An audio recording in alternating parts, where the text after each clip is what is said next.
All right, let's jump right in. We've got a headline today that is really making some waves across the political world. A top Republican is talking about raising taxes on the rich. Yeah, we need to figure out what's really going on here. So here it is, the headline that got everyone talking. Mitt Romney says the rich should be taxed in new NYT op-ed.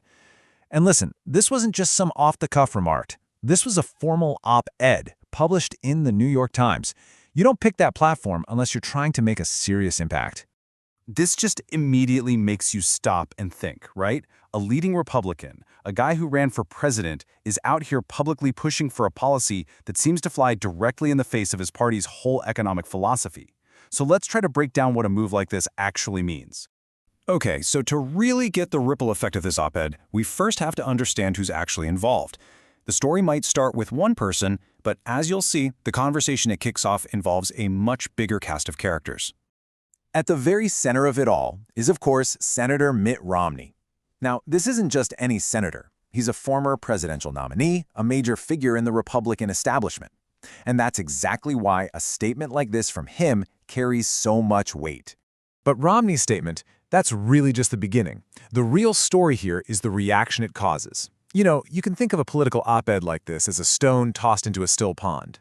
It's not about the stone itself, it's about the ripples, the debates, the analysis, all the political maneuvering. That's what really shows you the true impact. And the source material immediately frames this debate by bringing in two key figures. For the Republican perspective, you've got Chuck Gray, who is Wyoming's Secretary of State.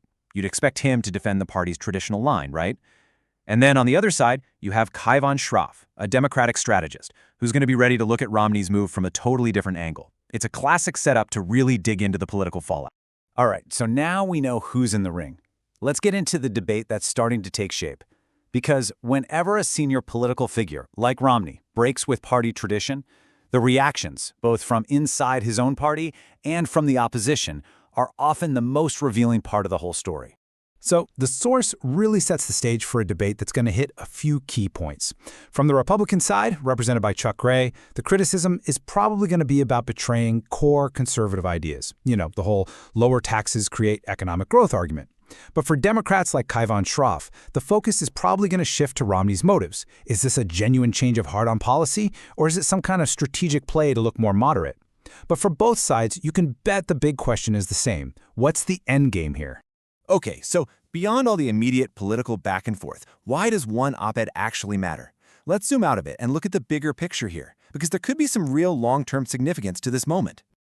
Now here's a really crucial detail from the source, the date. This op-ed was published on December 21st, 2025. This isn't something from years ago. This is happening right now, in our current timeline. Placing this debate in late 2025 gives it this immediate relevance. It's happening right after major political cycles, and it's absolutely setting the stage for the policy fights to come. And this really brings us to the main point. An op-ed like this is almost never just an opinion piece. It could be what they call a trial balloon, to see how the public reacts to a new idea. Or it could be a direct challenge to where the party is headed. Or maybe, just maybe, it's signaling a real shift in thinking for a whole wing of the party. Whatever it is, the goal is to force a conversation. Which leaves us with the ultimate question, doesn't it? Is this just a one-off, one politician's independent idea? A political outlier that'll be forgotten by the next news cycle? Or are we actually seeing the first tremors of a much bigger political earthquake? A fundamental shift in what it even means to be a Republican today?